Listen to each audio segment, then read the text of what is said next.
Hello everyone, welcome to Beyond MBBS Conversations on Medicine, Learning and Growth। मैं हूं प्रेरणा आनंद, आपकी host. और आज हमारे साथ एक बहुत स्पेशल गेस्ट हैं जिनकी जर्नी बहुत सारे मेडिकल एस्पिरेंट्स और MBBS स्टूडेंट्स को इंस्पायर कर सकती है। लैंग्वेज बैरियर, फाइनेंशियल इनसिक्योरिटी होने के बावजूद इन्होंने अपना ड्रीम को अचीव किया है। तो please welcome doctor Sneha Vishwakarma ma'am. Thank you so much ma'am for being here.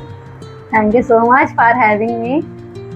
तो आपका डॉक्टर बनने से पहले स्नेहा कौन थी? डॉक्टर बनने से पहले स्नेहा बनारस के एक छोटे से गांव की मिडिल क्लास की सिंपल सी लड़की जो थोड़ी अंडर कॉन्फिडेंट थी बट हाईली एम्बिशियस थी, जिसको एक चीज़ बहुत अच्छे से पता थी कि ये चीज़ मुझे नहीं आती, ठीक है मैं सीख लूँगी।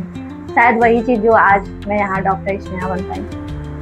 तो आपका चाइल्डहुड कैसा था बनारस में? बचपन कैसा बीता आपका? बचपन मेरा वही बनारस के गांव में ही बीता।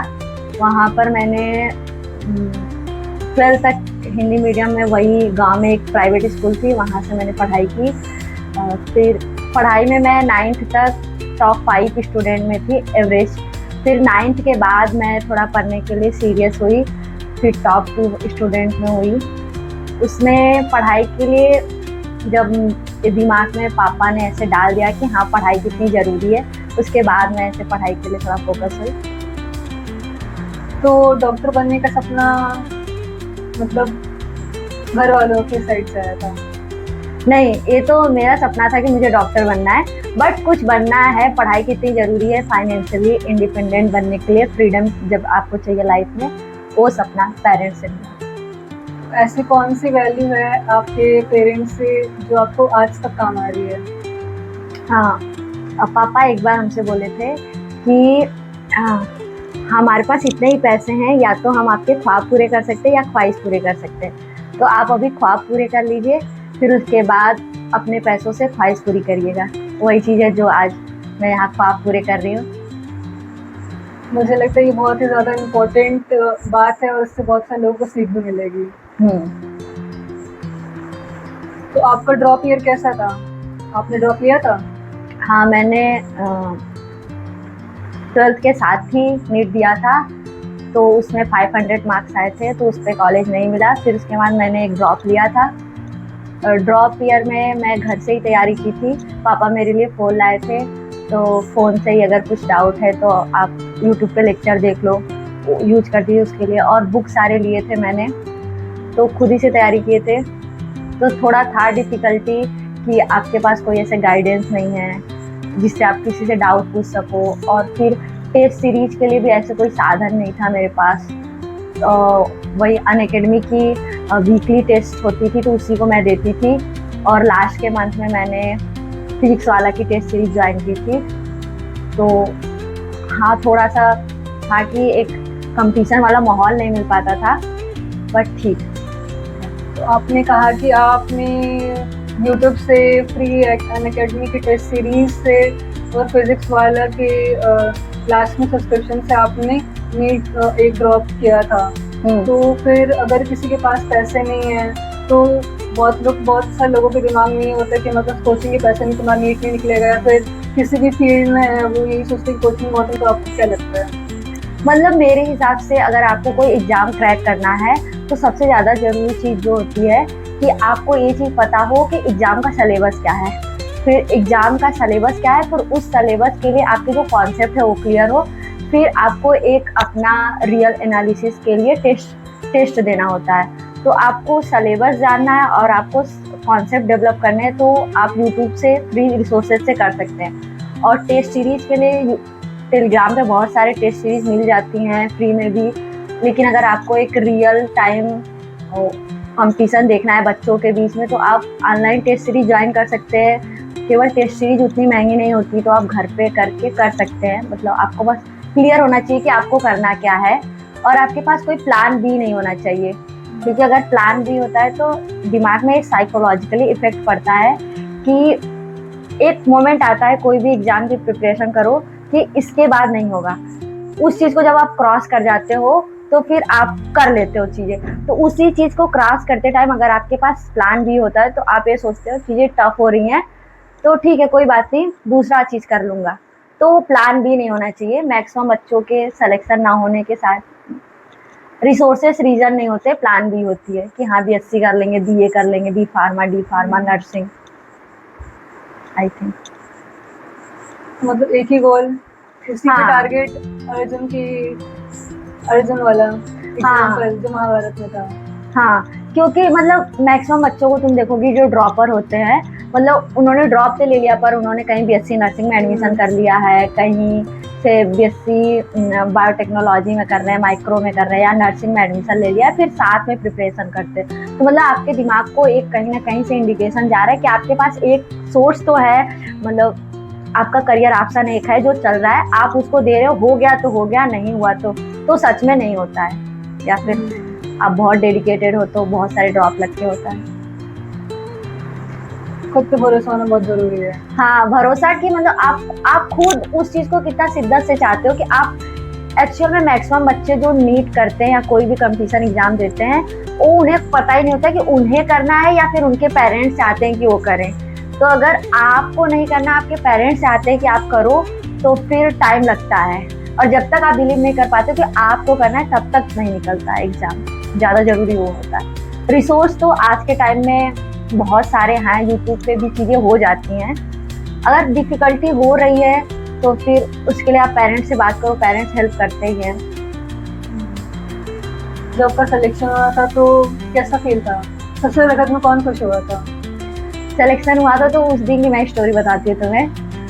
उस दिन ऐसे रिजल्ट आने वाला था, तो सुबह से था कि रिजल्ट आएगा, पर शाम हो गया, रात हो गया, गांव में सब लोग 9-10 बजे तक सो जाते हैं, तो सब सो गए थे। मैं ऊपर छत पे थी और मैं रिजल्ट का वेट कर रही थी, देख रही थी। फिर रिजल्ट अचानक आया, मैं ऐसे देखी कि हाँ 601 18,365 रैंक। तो मुझे था कि हाँ 20,000 के अंडर आ गया है तो सिलेक्शन हो जाएगा। फिर मैं आई ऐसे बाहर, पापा सो गए थे, फिर पापा को उठाया, पापा से बोला पापा रिजल्ट आ गया है 601 का है। मतलब ऐसे पापा पहली बार मेरे को ऐसे किस किए, मेरे को ऐसे गले लगाए, तो बहुत अच्छा मोमेंट था। मतलब कि ऐसा लगे कि हाँ पेरेंट्स का वो जो वे ऑफ ट्रीटिंग मी था वो बहुत अच्छा लगा। यहाँ पापा बहुत खुश हुए थे कि ऐसे हाँ, कि वो दिख रहा था कि पापा को गर्व हो रहा है मेरे पे, बहुत अच्छा था। फिर उसके बाद सबको बताया धीरे धीरे। फर्स्ट डे ऑफ कॉलेज कैसा था आपका? क्या एक्सपेक्टेशंस थी और रियलिटी में क्या हुआ? मतलब मेरे दिमाग में ये चीज़ तो बैठी थी कि मेरी कॉलेज लाइफ अच्छी मिल जाएगी, क्योंकि मुझे ऐसे दिमाग में था कि यार मैं जिस बैकग्राउंड से आती हूँ, जिस थॉट वाले मेरे पेरेंट्स हैं, जिस हिसाब से मेरे पहनावे हैं, जिस हिसाब से मैं बात करती हूँ, मतलब मैं ऐसी इंसान हूँ कि मैं बहुत फ्री रहने वाली हूँ। मैं सोशल जजमेंट वाली चीज़ मेरे लिए एग्जिस्ट नहीं करती। यहाँ आके वो चीज़ पता चली। पर फर्स्ट डे अच्छा था, कुछ बच्चे आए थे तो उन लोगों ने पहले बताया कि हाँ शाम को मैम आती हैं इंट्रो करने के लिए, आपको हिंदी में देना पड़ता है, ये सब चीज़ें थोड़ी सी बात हुई। और फर्स्ट डे ही मेरी मतलब एक इंसान से मिली मैं, जो मेरी आज फ्रेंड है। मतलब फर्स्ट डे ही मुझे कोई अच्छा दोस्त मिल गया, तो ओवरऑल अच्छा था कि हाँ कोई तो है अपना। तो फिर जो आपने बोला कि आपका थोड़ा सा एक्सपेक्टेशन था कि आप यहाँ पे अच्छा नहीं रहेगा। हाँ, मैं रेडी थी कि मतलब वो वाली मेरी स्कूल वाली लाइफ तो नहीं जाएगी जिसमें कि मैं हर जगह वो हूँ, बेस्ट मैं ही हूँ, हर जगह स्नेहा ही। तो यहाँ मैं बहुत पीछे रहूँगी कि यहाँ बहुत बेस्ट लोग आने वाले। तो मैं रेडी थी मेंटली इसके लिए। तो ऐसा कोई एक्सपीरियंस था जिससे आप कोई परेशान हुई या फिर रो दी थी? हाँ, ऐसे बहुत सारे एक्सपीरियंस आए जहाँ पर परेशान होना पड़ा या रोना पड़ा। मतलब शुरू में ऐसा था कि मैं लोगों को नहीं समझ पा रही थी, लोग मेरे को नहीं समझ पा रहे थे। मतलब मेरे को ऐसा लगता था कि मैं जैसी हूँ वैसे ही दिखाऊँ लोगों को, क्यों फेक करना है, ऑनेस्ट रहो। बट लोगों को ऐसा लगता था कि आप हर चीज़ में बहुत ओवर हो, ऐसा नहीं होना चाहिए, आपको थोड़ा सा प्रिटेंड करके, थोड़ा सा फेक बन के, थोड़ा सा उनके हिसाब से ये लगता था कि ऐसा होना एक प्रोफेशनल बिहेवियर है। बट मुझे ऐसा लगता था कि मतलब हमेशा हम लोग फेक ही तो रहते हैं, कम से कम कॉलेज तो अपना वर्ल्ड है कि यहाँ हम रह सकते जैसे रहे। तो वहाँ पर थोड़ी सी एडजस्ट करने में मेरे को प्रॉब्लम हुई। लोगों के साथ भी थोड़े से हुए कि लोग पहले मेरे को रूड, थोड़ी सी मतलब अजीब है, एक्सेप्ट नहीं की जा सकती, पर फिर लोगों का भी रिव्यू और थोड़ा सा मेरे लिए चेंज हुआ कि नहीं, मतलब शुरू में इसे नहीं एक्सेप्ट कर सकते, but as a person honest है, काइंड है, अच्छी है, तो एट द एंड सबसे हो गई चीज़ें। और रोने वाला एक्सपीरियंस मतलब कभी कभी घर की याद आती तो रोना पड़ता है, कभी कभी आपकी जो एमबीबीएस जर्नी है, आपकी जो अपने आप से एक्सपेक्टेशन है कि मुझे ऐसा करना है, इतना परफॉर्मेंस देना है, और यहाँ पर रह के जो आपकी लोगों से एक्सपेक्टेशन हो जाती है, ये सब चीज़ें मतलब बहुत बार ये सब चीज़ें हर्ट करती हैं, रोना पड़ता है, फिर धीरे धीरे सीख रहे हैं। तो ये सब ओवरकम करते करते आप फर्स्ट ईयर में थर्ड आ गई थी। हाँ, फर्स्ट ईयर में मेरे साथ ये सब चीज़ें कम हुई थी, क्योंकि फर्स्ट ईयर में मैं वही वाली इंसान थी जो मैं स्कूल में थी कि हाँ मेरे लिए केवल मैं हूँ। फिर धीरे धीरे मैं लोगों से मिली, लोगों से कनेक्ट होती गई, और फिर चीज़ें थोड़ी थोड़ी टफ होती गई कि हाँ यहाँ के इन्वायरमेंट में भी तो थोड़ा सा हमें एडजस्ट करना है, लोगों के हिसाब से रहना है, यहाँ पर उस हिसाब से चीज़ें थोड़ी सी सर्वाइव करनी है, रहनी है। और फर्स्ट ईयर में थर्ड आने का रीज़न, मुझे जब मैं आई थी तो नए नए सब्जेक्ट थे एमबीबीएस के, और फिर ऐसा कि हम लोग डॉक्टर बनने जा रहे हैं, डॉक्टर वाली चीज़ें पढ़ेंगे, तो हम लोग ह्यूमन बॉडी को पढ़ रहे हैं, तो एक्साइटमेंट थी कि नहीं मुझे सीखनी है, मज़ा भी आता था पढ़ने में, क्योंकि सारी चीज़ विजुअलाइज होती थी, सीख रहे हैं, तो वो मज़ा आता था पढ़ने में, फिर पढ़ा, हो गई चीज़ें। तो आपका फेवरेट सब्जेक्ट कौन था? एनाटॉमी। तो कोई स्पेसिफिक स्ट्रैटेजी थी या फिर क्या थी आपकी स्टडी स्ट्रैटेजी?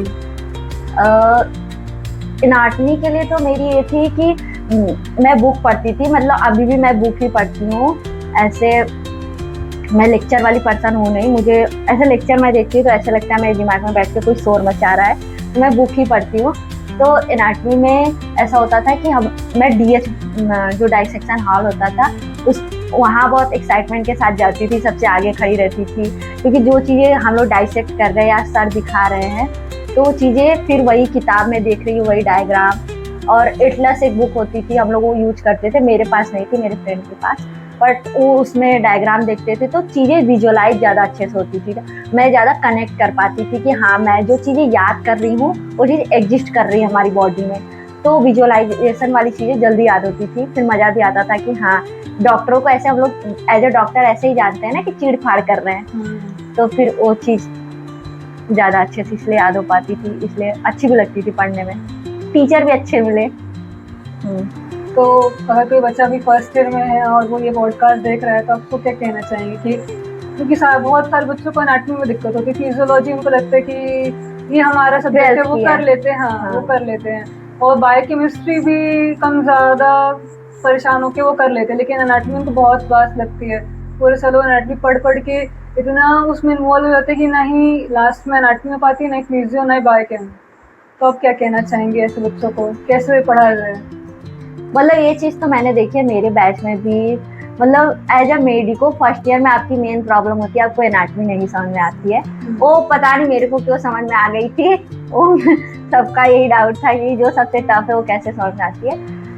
मेरे को ऐसा लगता है कि जैसे कि आप अगर डीएच में ज़्यादा एक्टिव हैं कि मतलब हम लोग को चीज़ें क्यों समझ में नहीं आती, जब हम पढ़ रहे हैं एनाटॉमी, हम लोगों ने 12th तक एनाटॉमी के बारे में कुछ नहीं पढ़ा है, चीज़ें हमारे लिए नई होती है एकदम। फिजियो बायोकेम तो हम लोग 12th से हाँ फिजियोलॉजी और बायोकेम को हम लोग रिलेट कर पाते हैं तो पढ़ लेते हैं, एनाटॉमी में एकदम नया सब्जेक्ट है, तो उसमें चीज़ें जैसे जो चीज़ें हमें पढ़ने के हाँ ठीक है ये आर्टरी है, ये वेसल्स है, ये वेन है, ये नर्व सप्लाई, कुछ भी चीज़ें, तो हम बच्चे सारे बस चीज़ों को मगअप करने की कोशिश करते, याद कर लेते तो चीज़ें याद होंगी, पर लेकिन आप डाइसेक्शन हॉल में जब जाओ तो आप वहाँ जाके चीज़ें देखो कि यार मैंने जो पढ़ी है सारी चीज़ें वो दिख तो रही है, ये चीज़। तो जब हम एग्ज़ाम में भी लिखती थी, मैं एग्ज़ाम में भी लिखती थी, तो मेरे एग्ज़ाम में एक क्वेश्चन आया था, पैंक्रियाज पे आया था क्वेश्चन लॉन्ग में, फाइनल में, वो मैंने ऐसे कभी लॉन्ग के लिए पढ़ा नहीं था, मुझे नहीं लगा था उस पर लॉन्ग आएगा, पर लेकिन मैंने वो डीएच की सारी चीज़ें याद करके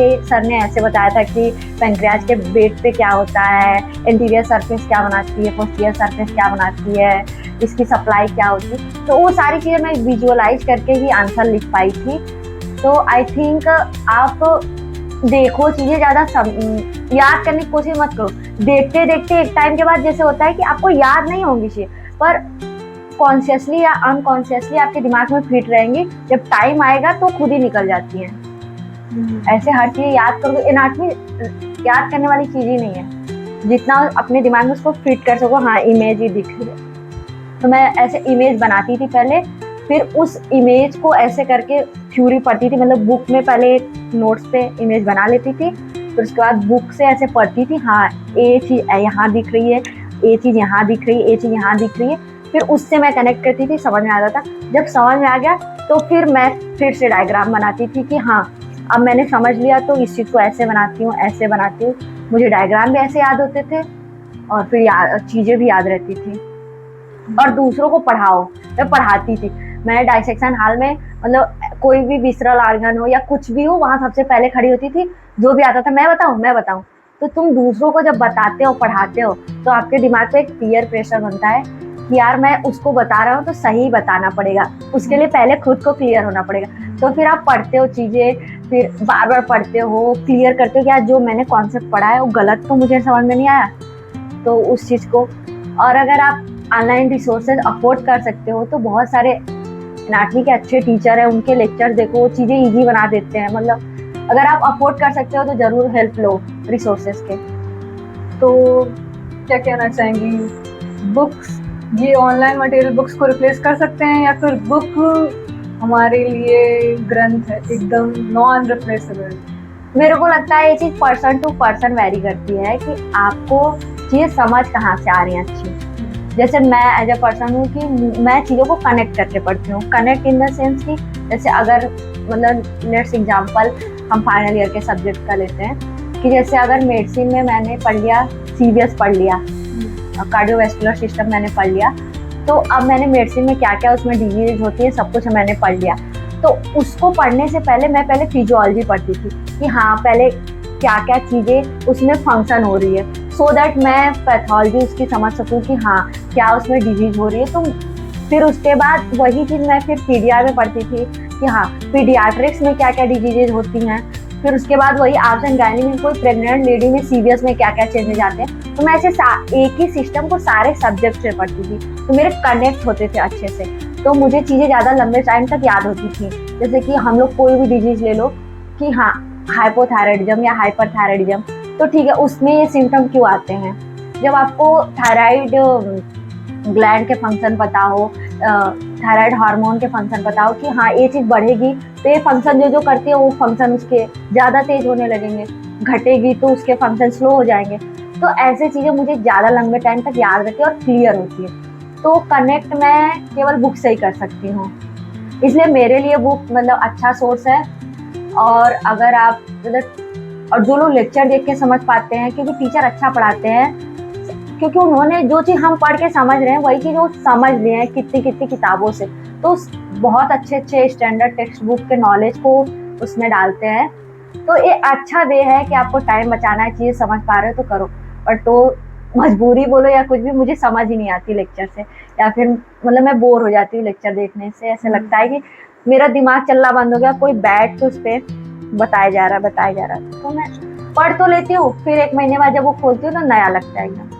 तो मेरी मजबूरी है बुक से पढ़ना, चॉइस नहीं। तो क्या आपको कभी दिक्कत आई, क्योंकि आपका बैकग्राउंड हिंदी मीडियम रहा है, पर यहाँ पे टोटल इंग्लिश मीडियम की सारी बुक्स A to Z, तो अभी आपने तो कोप अप कर लिया अच्छे से, लेकिन अभी आप इंटर्नशिप कर रहे हैं, अभी आप पीछे मुड़ के देखते तो आपको कैसा लगता है कि मतलब क्या, मतलब आपको क्या लगता है कि कहाँ कैसे डिफिकल्टी को आपने ओवरकम किया? मतलब वो आपके लिए अब उस वक्त बड़ी चीज़ होगी, अभी आपके लिए आपको लगता होगा कि बहुत छोटी है, मतलब ओवरकम कर लिया।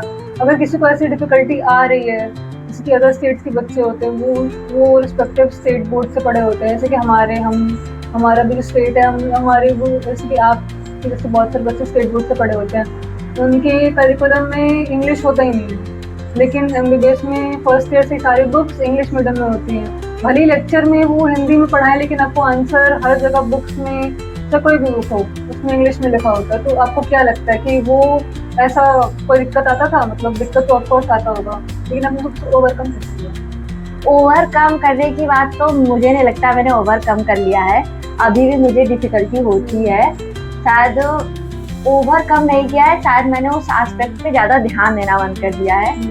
उसका मे भी मैंने अल्टरनेटिव ढूंढ लिया या फिर जो भी, मतलब बहुत सारी दिक्कत होती है। आप ये चीज़ देखो, नो डाउट हम लोग को एक्सेप्ट करनी पड़ेगी कि हिंदी मीडियम वालों को बहुत डिसएडवांटेज होता है।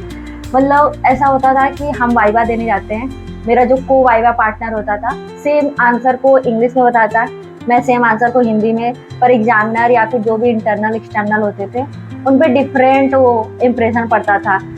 सेम चीज़ मैं बता रही हूँ पर उन्हें ऐसा लगता था I am less confident, I have less knowledge. But मुझे ऐसा नहीं लगता था, मुझे चीज़ें आती है बट मैं ओवर उसको आपको सप्लाई उस लैंग्वेज में नहीं कर पा रही हूँ जिस लैंग्वेज में आप सुनना चाह रहे हो। और बुक समझने की बात की जाए तो ये चीज़ होती थी, स्टैंडर्ड टेक्स्ट बुक को समझने में बहुत दिक्कत होती थी। जैसे कि फिजियोलॉजी में ही है हम लोग की स्टैंडर्ड टेक्स्ट बुक गाइटन, तो मुझे पता था मुझे गाइटन समझ में नहीं आएगी, तो मैंने इंडियन टेक्स्ट बुक ली थी, AK जैन ली थी। और पैथोलॉजी में भी हम लोग ऐसे रॉबिन्स बुक लेते हैं, तो रॉबिन्स मैंने ली थी पर मुझे समझ नहीं आती थी। तो ये चीज़ बहुत दिक्कत होती थी कि मैक्सिमम जब मैं कोई भी ईयर स्टार्ट करती थी तो उसको जब किताब उताब पढ़ती थी, शुरू करती थी, तो मुझे समझ आना बंद हो जाता था। तो मैं 1-2 महीने के लिए उस सब्जेक्ट को छोड़ ही देती थी एकदम ही। बट लेकिन हर सब्जेक्ट का स्टैंडर्ड टेक्स्ट बुक है, तो उसका कोई इंडियन मतलब राइटर भी है, लिखते हैं चीज़ें, तो मैं स्टैंडर्ड टेक्स्ट बुक नहीं पढ़ती हूँ, मैं इंडियन के ही मैं बुक पढ़ती हूँ, पर वो बुक जो मुझे समझ में आनी चाहिए। बुक हम लोग इसलिए पढ़ रहे हैं ना ताकि हम लोग बेटर कॉन्सेप्ट डेवलप कर सकें, बट अगर मुझे वो बुक ही नहीं समझ में आ रही है तो हाँ, ये सब चीज़ें जो बोली जाती है कि आपको स्टैंडर्ड टेक्स्ट बुक्स पढ़नी है। स्टैंडर्ड टेक्स्ट बुक जब मुझे कुछ समझ ही नहीं आया तो क्या मतलब, तो मैं जितना इजी वे में बुक लिखी गई है, जो सबसे इंडियन राइटर की सबसे इजी से इजी बुक होती थी, यूट्यूब पे सर्च करती थी या लोगों से पूछती थी, वही बुक मैं पढ़ती थी। टीचर तो हमेशा स्टैंडर्ड टेक्स्ट, तो इसलिए वो चीज़ें थोड़ा इजी हो पाती थी कि हाँ, और नहीं समझ में आती तो अब तो चैट जीपीटी हो गई है कि आप सेम कॉन्सेप्ट को कि आप इसे मुझे समझा दो, समझ लो। फिर उसके बाद जब आपको चीज़ समझ में आ जाती है ना, एक चीज़ वही बोली जाती है कि हमारी आंखें वही देख पाती जो हमारा ब्रेन जानता है। तो जब हम कॉन्सेप्ट समझ पाते हैं तो चीज़ें हम जब बुक में भी पढ़ते हैं तो वो चीज़ें हमें समझ में आने लगती, दिखने लगती कि हाँ इसका यही मतलब है, इसका ये मतलब कई बार तो ऐसा होता था कि मैं पढ़ के उसका अलग ही मतलब निकाल लेती थी कि हाँ इसका ये फंक्शन है, ये फंक्शन है। और वो डिफ़िकल्टी अभी भी हो रही है, लेकिन शायद एकेडमिकली थोड़ा सा कि अब जैसे कि अगर अभी क्या है, अभी हम लोग को नीट पीजी देना है तो इंग्लिश में क्वेश्चन पेपर है, तो अब पढ़ते पढ़ते 4 साल में ये चीज़ तो समझ में आएगी जो क्वेश्चन पूछा जा रहा है उसका क्या मतलब है, क्या चीज़ें पूछ रही हैं। हाँ, लेकिन अभी भी प्रोनाउंसिएशन में, कन्वर्सेशन में प्रॉब्लम होती है, वो शायद ये मेरे को लगती है अभी बहुत लंबी चलेगी। बट मैं उसको लेके ऐसे बैठ तो नहीं ना सकती कि हाँ ठीक है ये मेरी वीकनेस है तो उससे मैं कहीं कहीं पीछे रह जाऊँ, वो चीज़ मुझे नहीं करनी है। और इंग्लिश एक स्किल है कि ठीक है आपको आती है नहीं आती है, आपको ये स्किल सीखनी है कि नहीं, बट ये थोड़ी नहीं कि वो नॉलेज को रिप्लेस कर सकती है कि अगर आपको नॉलेज है तो अगर आपको इंग्लिश नहीं आती तो उस चीज़ को रिप्लेस कर सकती है। एक इम्प्रेशन का फ़र्क पड़ता है और आप चीज़ें कितना फास्ट अपनी रिप्रेजेंट कर पा रहे हो, लोगों पे इम्प्रेशन बना पा रहे हो, इसका थोड़ा सा डिले होता है। बट अगर नॉलेज है तो ओवरऑल तो सही हो जाता है। मैं आपकी बात से थोड़ी सहमत हूँ। तो आप ये बताइए कि आपने दोस्त बनाए MBBS में? हाँ, आप कैसे दोस्त मिले? मुझे MBBS में मतलब मैं 12th तक नो फ्रेंड वाली लड़की थी। मुझे ऐसा लगता था दोस्त डिस्ट्रैक्शन होते हैं, मतलब क्योंकि अपनी एनर्जी के लोग नहीं मिलते तो मुझे, मतलब मैं बचपन से ही ऐसे ही कि मुझे ये करना है, मुझे बहुत आगे जाना है, बहुत अमीर बनना है, ये करना है, तो मुझे लगता था मेरे हिसाब के लोग नहीं मिले तो मैं ऐसे पीछे रह जाऊंगी, तो इसलिए मैं थोड़ा सा डरती थी दोस्तों से। बट मिले, मुझे अच्छे दोस्त मिले, मैंने अच्छे दोस्त बनाए, अच्छी मेमोरी उनके साथ है, बहुत सारी चीज़ें सीखी भी, कुछ दोस्त चले भी गए बट सिखा के गए कुछ ना कुछ कि हाँ अकेले रहना भी जरूरी होता है। मतलब अकेले थे, फिर वो मिले, फिर वही चीज सिखा के गए कि अकेले रहना जरूरी होता है। बहुत सारी चीज, बट दोस्त अच्छे मिले। मतलब दोस्तों में तो ऐसे कुछ देख ही नहीं जाती कि हाँ कोई ऐसी क्वालिटी है, तो बस मतलब ऐसा था कि उनसे जब इंटरेक्शन हुआ या कभी मिले तो ऐसे कि मतलब मेरे मैक्सिमम दोस्त जो है उनके साथ मेरी ऐसी ही बॉन्डिंग है कि मतलब मेरी उनसे बात हुई या फिर वो ऐसे ही ग्रुप में है कहीं दिखे, तो जब मेरे को खुद लगा यार ये दोस्त हो जाए मेरा, तो बस कि हाँ दोस्त बनोगे, फिर दोस्त बन गए सब। और मतलब फिर बाद में हम लोग जब दोस्त बन जाते हैं तो फिर हम चीज़ें ऑब्जर्व करने लगते हैं, नोटिस करने लगते हैं कि यार ये इंसान मेरे लिए ठीक भी है कि नहीं। तो सबसे अच्छी क्वालिटी जो अभी तक जिसके वजह से मैं उनके साथ दोस्त हूँ अभी तक, कि वो लोग बहुत सेल्फलेस लव देते हैं, बहुत ऑनेस्ट पर्सन है। मतलब अगर मैं जैसे कि वो ऐसे दोस्त नहीं है कि मुझे अच्छा लगे तो बोले कि हाँ ये सही है, ये चीज़ कर। अभी तुमको एग्जाम्पल देना चाहती हूँ। अभी पॉडकास्ट करने से पहले मतलब जब मैं उनसे बात करने गई, बोलने गई, तो मुझे ऐसे एक्सपेक्टेशन थे वो बोलेंगे ऑल द वे, चल बहुत अच्छा है कि तू मतलब जा रही हो। उन्होंने ऐसे बोला देख ज़्यादा बोलना मत, तू जैसी है वैसी ही दिखाइयो, बहुत ज़्यादा प्रिटेंड करने की जरूरत नहीं है, तू ऑनेस्ट रहियो, वही सबसे अच्छी चीज़ है तेरी। और वो लोग मतलब ऐसा बोला जाता है एमबीबीएस में आपको साफ मिलते हैं, बट मेरे दोस्त ऐसे हैं कि no jealousy at all, no back bitching. अगर वो मतलब मेरे सामने मेरी लोगों के सामने मेरी स्टैंड ले रहे हैं जहाँ मैं हूँ, तो मेरे बैक में भी वो मेरे लिए स्टैंड लेंगे। मतलब इतना तो भरोसा है। सबसे अच्छी चीज़ जो मुझे लगती है फ्रेंड। आप बहुत लकी हैं इस मामले में फिर। हाँ कह सकते हैं, बट मैं इस चीज़ में मतलब थोड़ा सा सेल्फिश होना चाहूँगी कि हम लोग जो हमारे लाइफ में होते हैं, हम बोलते हैं कि हम लकी है कि लोग नहीं है ऐसा हम, बट मैं ऐसा सोचती हूँ कि मैं क्यों ना मानूं कि वो भी लकी है कि मैं उनकी लाइफ में हूँ। मतलब इसमें मैं थोड़ा सा सेल्फिश हूँ कि अगर मैं वैसी हूँ तभी आप मेरे को वैसी एनर्जी दे रहे हो, या फिर आपकी वो एनर्जी को मैं एक्सेप्ट कर पा रही हूँ क्योंकि शायद मैं वैसी हूँ। तो वो दोनों साइड से है, वो था लकी। तो आप का इंटर्नशिप शुरू हो गया है, तो हाँ। आप कौन से ब्रांच के लिए सबसे ज़्यादा एक्साइटेड हैं? आर्थोपेडिक मेरे को पसंद है, तो उसके लिए मैं सबसे ज़्यादा एक्साइटेड हूँ कि मुझे उसकी इंटर्नशिप कब करनी है, कब शुरू होगी, क्योंकि मुझे पीजी में भी आई होप वही मिले। क्यों ऑर्थोपेडिक्स? देखो ऑनेस्ट आंसर दूँ तो ऑर्थोपेडिक इसलिए कई रीजन है कि मतलब एक मतलब ऐसे होता है ना कि आर्थोपेडिक में ऐसे सुनने में आता है हम लोग को कि थोड़ा सा हार्ड ब्रांच है, वहाँ पर स्ट्रेंथ की जरूरत होती है, mental and physical health strength की, वहाँ पर लड़कियाँ थोड़ा कम जाती हैं। तो वो चीज़ अच्छी है या बुरी आई डोंट नो, पर मेरे दिमाग में मैं ऐसी हूँ ही कि जहाँ भी चीज़ आ जाए कि ये चीज़ डिफिकल्ट है, अच्छी बुरी सही गलत मुझे समझ नहीं आता, ये डिफिकल्ट है तो मुझे करना है। और वो एक रीजन वो भी है, और दूसरा रीजन मम्मी को मेरे गाउट है, तो मम्मी ऐसे कि हर जगह इलाज हो गया हर चीज़ पर कुछ समझ नहीं आया, मम्मी परेशान से वैसे ही है, तो मम्मी ऐसे हमेशा बोलती है कि चलो जब तुम डॉक्टर बनना ना तुम इलाज करना। और सेम काइंड ऑफ मेरे को भी नी की प्रॉब्लम होती है, नी पेन की, मुझे नी बाइंडर पहन के चलना पड़ता है, तो मुझे ऐसा लगता है कि मुझे अपनी बीमारी ट्रीट करने के लिए उस डिपार्टमेंट में जाना पड़ेगा। वो थिंकिंग कहाँ तक सही है कहाँ तक गलत आई डोंट नो, मेरी बस ऐसी थिंकिंग है। बट आपको ऑर्थोपेडिक्स पसंद है? पसंद भी है, मजा भी आता है, मजा भी आता है।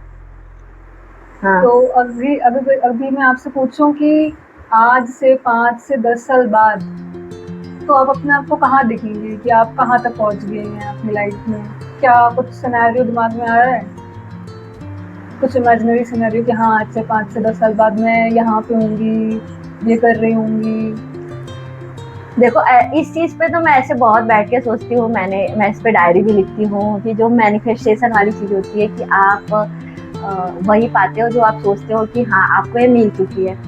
तो मैं ऐसे देखती हूँ कि 5-10 साल में सबसे पहले तो मैं हेल्दी रहूँ, मतलब स्वस्थ रहूँ, हेल्दी हर एस्पेक्ट में, जैसे फिजिकली हेल्दी रहो, मेंटली हेल्दी रहो, पीस में रहो एक। और 5-10 साल में मैं ऐसा होप करती हूँ कि मुझे कोई ऐसा पार्टनर या कह सकते हो सोलमेट मिले जो मेरे मेंटल पीस के लिए, ओवरऑल के लिए एक हेल्दी कम्बिनेशन बन पाए। और पेरेंट्स से मेरी चीज़ें अच्छी चल रही हों, मेरे पेरेंट्स खुश हों, उन्हें कोई बीमारी ना हो, और चीज़ें मैं अपने टर्म और कंडीशन के हिसाब से लाइफ जी रही हूँ, मुझे वो फ्रीडम मिल गई हो जो मुझे चाहिए कि मुझे क्या करना है ये मैं डिसाइड करूँगी। और सही या गलत होगी तब पर भी मैं हैंडल करूँगी, सही होंगी तो मैं एंजॉय करूँगी। और 5-10 साल में एज एकेडमिकली या करियर वाइज तो कि मैं अपने ड्रीम ब्रांच से पीजी कर चुकी हूँ, और फिर तब तक तो शायद मैं हॉस्पिटल ना खोल पाऊँ, पर लेकिन ऐसी प्लानिंग मेरी चल रही हो कि हाँ मुझे करना है और मैं उसमें सक्सेसफुल भी रहूँ, बस यही। तो आपको क्या लगता है, आपने बोला कि बहुत डिफिकल्ट है ऑर्थोपेडिक्स, तो आप उसलिए भी करना चाहती हैं। आपको क्या लगता है कि डॉक्टर बनना एक जिम्मेदारी वाला काम है? हाँ, ये भी चीज़ मैं कहूँगी कि शायद पर्सन टू पर्सन वेरी करता है कि आप उसे जिम्मेदारी लेते हो या फिर केवल एक डिग्री या करियर ऑप्शन समझते हो। तो मेरे हिसाब से जिम्मेदारी है, क्योंकि मतलब करियर ऑप्शन में कोई भी आप करियर करो, हम लोग करियर को क्यों चूज करते हैं कि सो दैट हम फाइनेंशियली इंडिपेंडेंट हो पाए। बट अदर करियर में क्या होता है, हमारे ऊपर किसी के इमोशन के, किसी के लाइफ की कोई रिस्पॉन्सिबिलिटी नहीं होती है। बट एज अ डॉक्टर हम लोग की बहुत सारी सोशल रिस्पॉन्सिबिलिटी होती है कि हम एज अ पर्सन अपनी पर्सनालिटी कैसे शो करते हैं, हम सोसाइटी में कैसे रहते हैं, फिर हम हॉस्पिटल में जो हमारा काम है कि लोगों को क्योर करना, वो हम कितने अच्छे से कर पा रहे हैं। तो एट द एंड ये जिम्मेदारी ही है। मुझे बहुत पूरी उम्मीद है कि आप उस जिम्मेदारी को बहुत अच्छे से निभाएंगी। I will try my best. मुझे भी उम्मीद है कि मैं निभा पाऊंगी। तो आप ये पॉडकास्ट क्यों कर रही हैं? आपने क्यों हाँ कहा इस कन्वर्सेशन के लिए? जब पहली बार तुमने पूछा तो टू बी ऑनेस्ट तो मुझे सबसे पहले मतलब कि तुम्हारा वो डिटर्मिनेशन अच्छा लगा कि हाँ कुछ चीज़ स्टार्ट करना चाहती है। तो मैं एक तो देखो, हम कोई भी काम अगर 2 लोग साथ में करते हैं कोई काम, तो एक आपका कुछ बेनिफिट होता है, एक सामने वाले का बेनिफिट होता है। बट वो आप पे डिपेंड करता है कि आप केवल अपना बेनिफिट सोच रहे हो या सामने वाले को सोच रहे हो या दोनों का कम्बिनेशन है।